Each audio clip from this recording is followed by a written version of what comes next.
We know the derivative gives us the slope at anywhere on a graph, but let's think of it more today as a rate of change. So consider the values of a differentiable function. That means no sharp curves, no asymptotes, no nothing like that. Plot the points and connect them on the grid. Okay, easy. 0, 1, 2, 5, 4, 8, 6, 10, 8, 11. Oh, I'm seeing a pattern. 14, 5, 16, 1. So what does this look like? This looks like a parabola.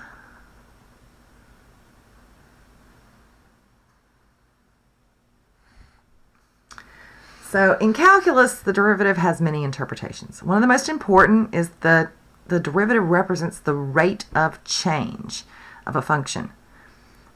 Now we really want to make a distinction here between the average rate of change and the instantaneous rate of change. So when you hear average rate of change, what I want you to think of, suddenly think in your head, is slope of secant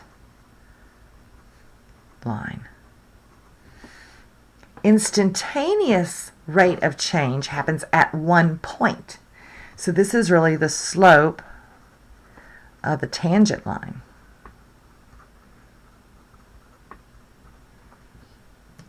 So how would we find the slope of a secant line? Well, on the interval a to b, the average rate of change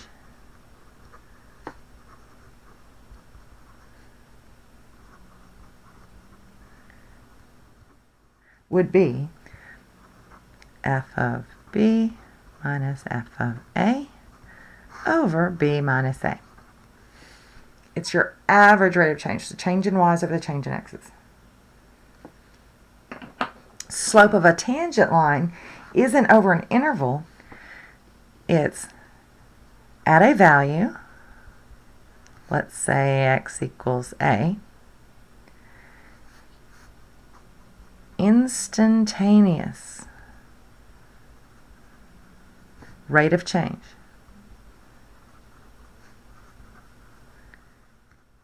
is the derivative at that point. So could we find the average rate of change on the interval from 2 to 12? So when x equals 2 is here, x equals 12 is here. So we're really talking about the slope of this tangent line that's connecting those points. So I wanted to find f of 12 minus f of 2 over the change in the x's. F of 12 was 8, f of 2 was 5, and the change in the denominator is 10, so we have 3/10.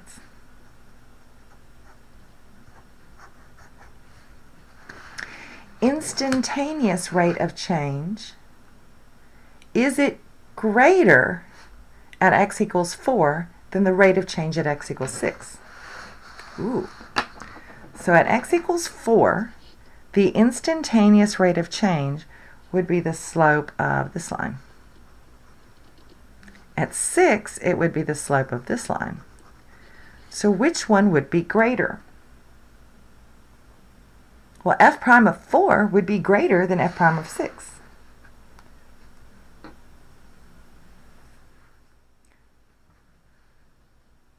So the instantaneous,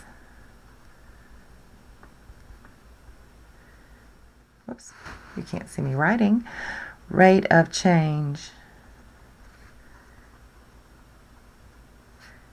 at x equals 4 is greater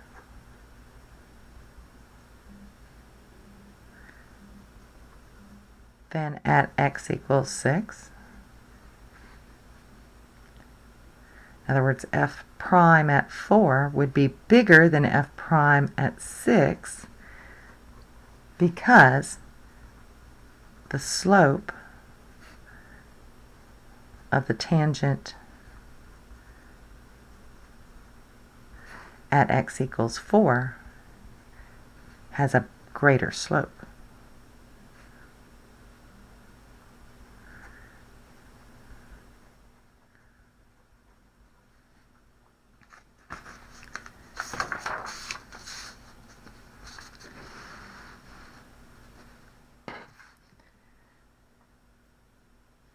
Now we're going to be using those ideas of just the average rate of change and instantaneous rate of change, but also we're going to be talking about two more theorems. The first one is Rolle's theorem. Rolle's theorem states if f of x is continuous,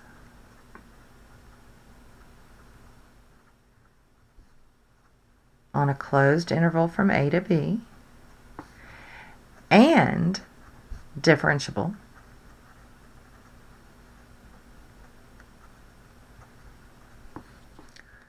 on the open interval from a to b, and f of a equals f of b. Okay, so let's think about what that means. It means that my two endpoints, my y values are exactly the same. Then there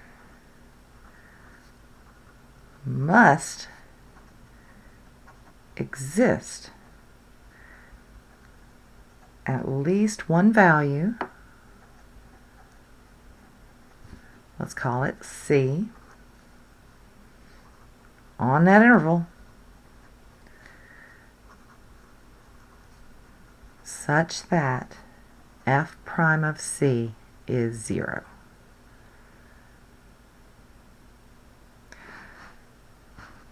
Let's think about it. Okay, so let's look at the interval from 2 to 14.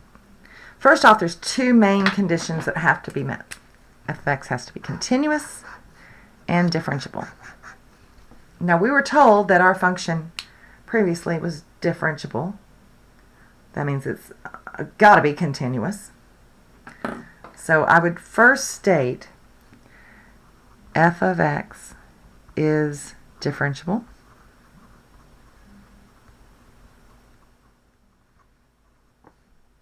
and continuous. Now we want to check to see if f of 2 equals f of 14. F of 2, f of 14. Yes. F of 2 equals f of 14. And those both equal 5. So Rolle's theorem applies. So Rolle's theorem says that there is a x value where the derivative there is 0 between 2 and 14. Do we have a place where the derivative would be 0? Yes, we do. Right there. Now, what if we change that interval to 2 to 10? First off, f of x is still differentiable.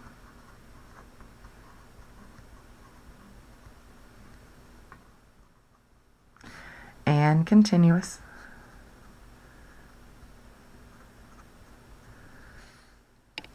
Is f of 2 equal to f of 10? 2 and f of 10. No.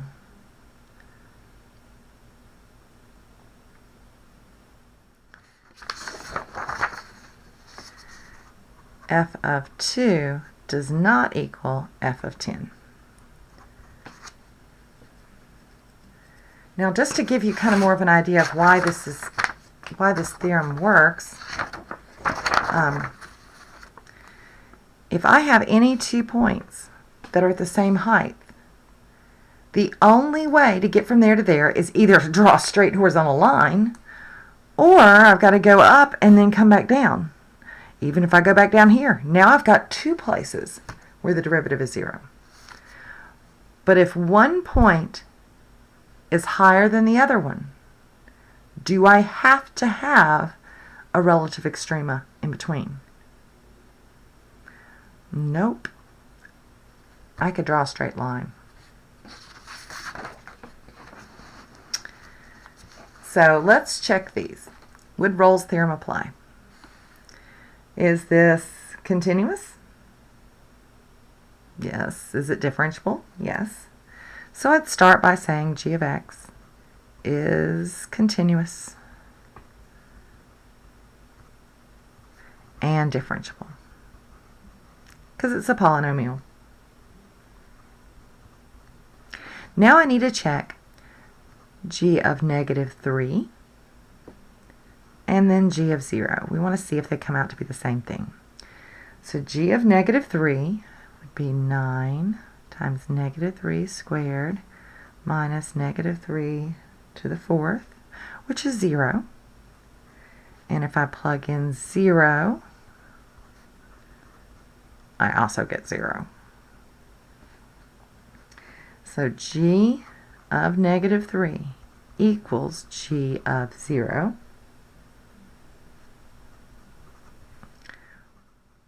Rolle's theorem applies.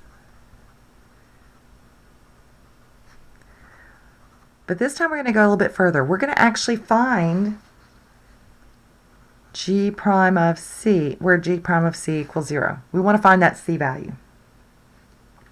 So let's take the derivative. That would be 18x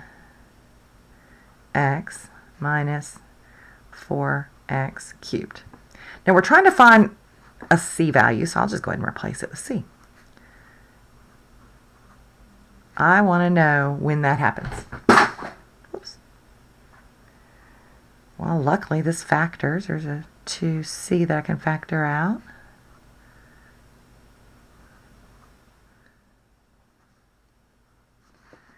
Take each of those and set them equal to 0.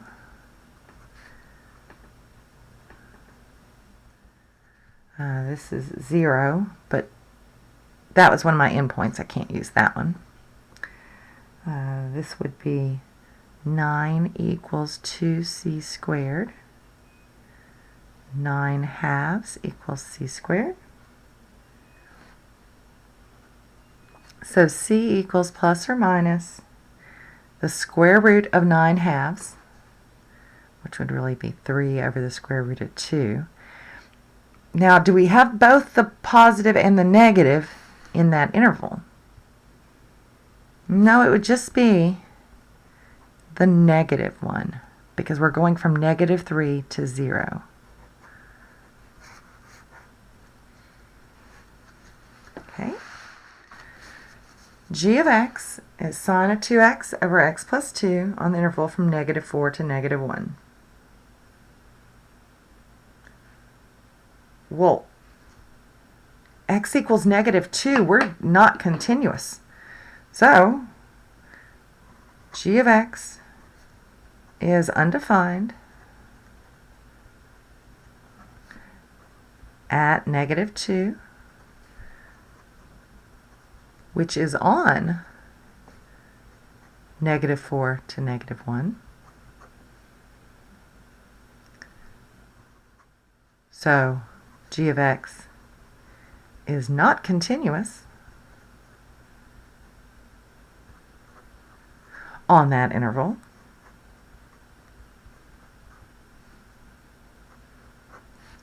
Rolle's theorem does not apply. Or how about, let's say, Rolle's theorem does not guarantee a value c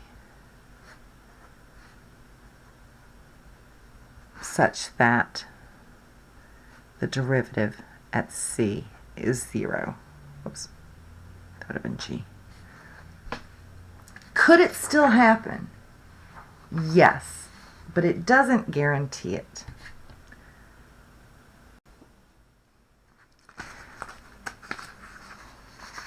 Last theorem of the day.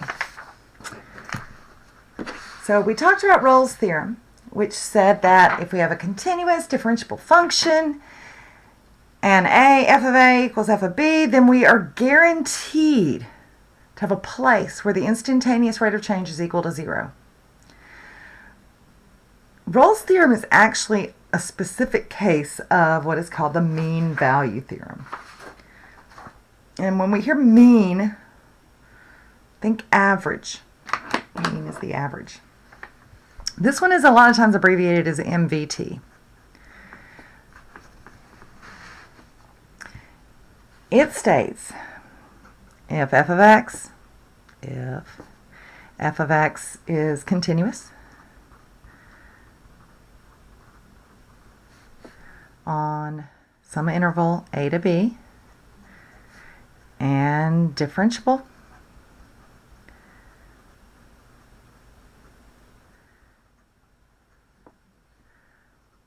on the open interval a to b, then there must exist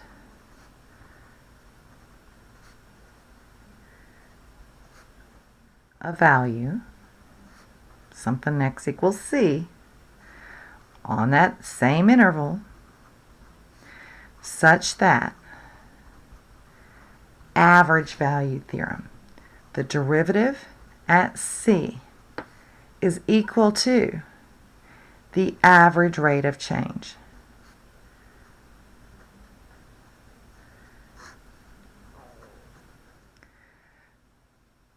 Let's see what we mean by that. So if we have a graph, blah, blah, blah, blah, blah, blah, blah, and I pick 2 points, this one and this one, somewhere on the graph, there is going to be a point that has exactly the same slope as that line. Maybe right here. Maybe right here. Oops. No, maybe right there. Somewhere else, there's going to be an instantaneous, a spot where the derivative is the same as the slope of that secant line. So let's look at h of x. 3 minus 5 over x. The graph of h of x is pictured. Does MVT apply on the interval from -1 to 5? Well, at x equals 0, we're undefined, so MVT does not apply on -1 to 5 because h of x is undefined at x equals 0, which makes, can't spell, makes h of x not continuous.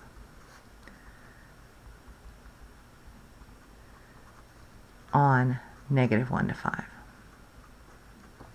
Well, what if we change the interval to 1 to 5? 1 to 5. Yeah.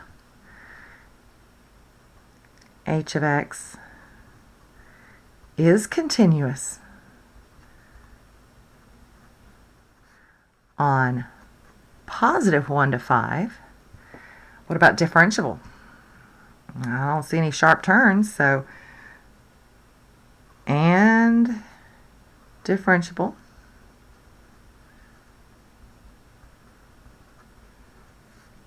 on the open interval 1 to 5, so MVT applies. Now it only applies on that interval from 1 to 5. Graphically, what does it guarantee? Well, it guarantees that if I take the point when x is 1 and the point when x is 5, and I connect the dots, which luckily I have a ruler. If I connect the dots between those 2 points,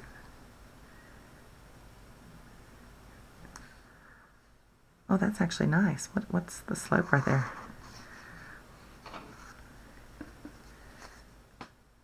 Actually, if I connected them better, that would have been a slope of 1, huh? Does anywhere else at the tangent line have a slope of 1? So MBT guarantees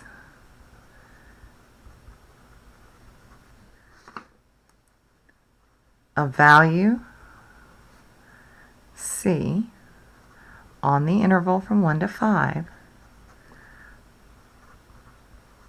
where h prime of C is equal to the slope between those 2 points.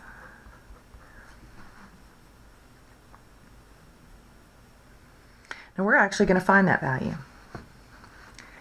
So the first thing we're going to need to do is take the derivative. Now I'm going to rewrite it as 3 minus 5x to the negative 1. The derivative of h is, derivative of 3 is gone, 5x to the negative 2.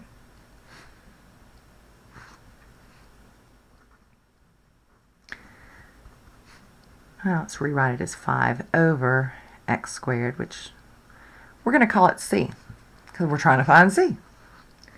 We want to know when the derivative at c equals the slope of that secant line, h of 5 minus h of 1 over 5 minus 1. So the y value at 5 is 2. The y value at 1 is negative 2 over 5 minus 1, which is 4. So I got 4 over 4.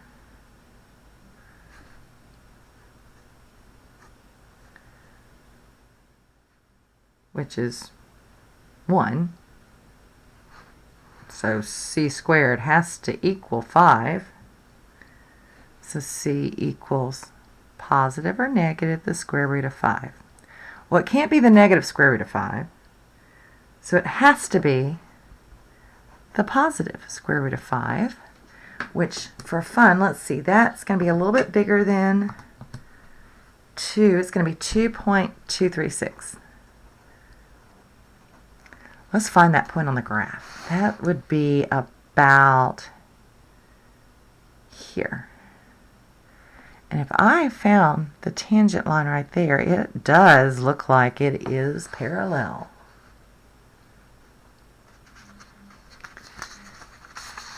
A couple more examples. Explain why you cannot apply the mean value theorem for this function. Now, x to the 2/3, that's really the cube root of x squared minus 2. So it is continuous.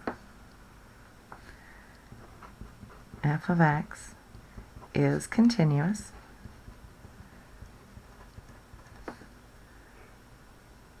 But I think there's something weird that's going to happen when we take the derivative. So let's take the derivative. F prime of x equals 2/3 x to the negative 1/3, which is 2 over 3 cube root of x. So what happens with this derivative? There's a spot where the derivative is undefined. F prime of x is undefined at x equals 0, which is on that interval.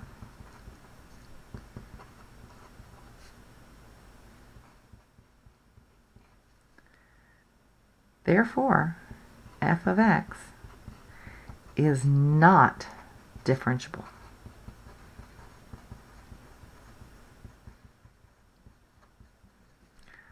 On negative 1 to 1. So MVT does not apply on that interval.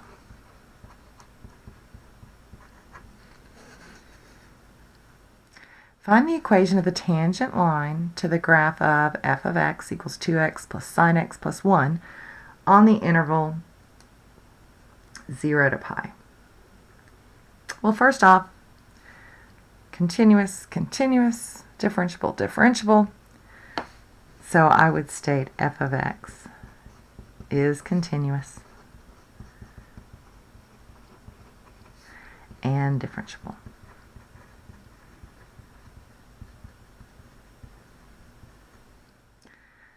So the first thing we'd want to do is take the derivative.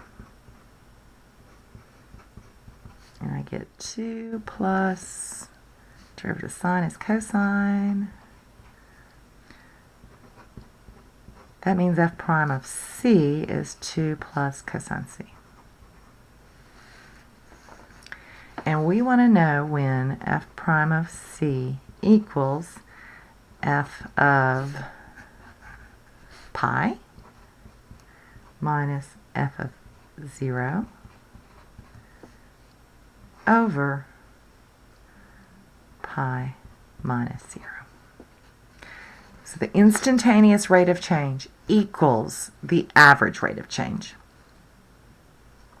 So f prime of c we decided was 2 plus cosine c. F of pi is going to be 2 pi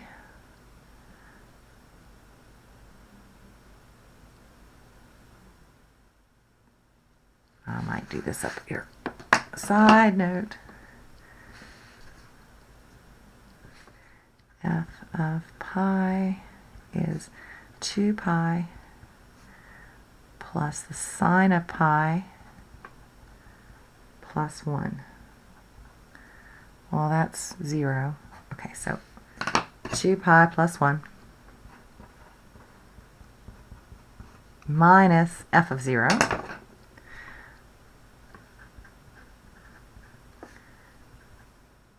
So we have 2 times 0 is 0 plus sine of 0 plus 1. Oh, that's nice. It just becomes a 1 over pi minus 0, which is pi. So I end up with, whoops, scoop that up, 2 plus the cosine of c equals, it's going to be 2 pi over pi, which is just 2.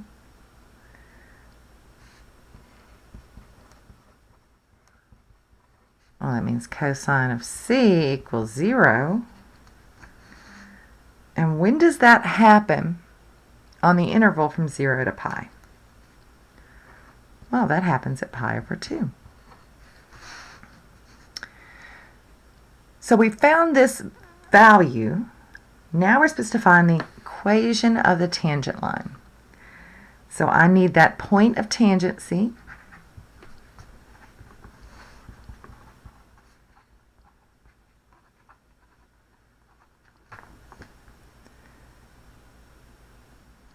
Which is going to be, I need to find f of pi over 2, which, let's see, 2 times pi over 2 plus sine of pi over 2 plus 1, that's pi, that's 1, so that's pi plus 2. So that means we have this point when x is pi over 2, the y value is pi plus 2. Now I need to find the derivative at pi over 2, which is going to be 2 plus the cosine of pi over 2, which is going to be 2. Hey, we should have known that from here. So the slope of the tangent line is 2. So y minus the y value equals the slope x minus the x value.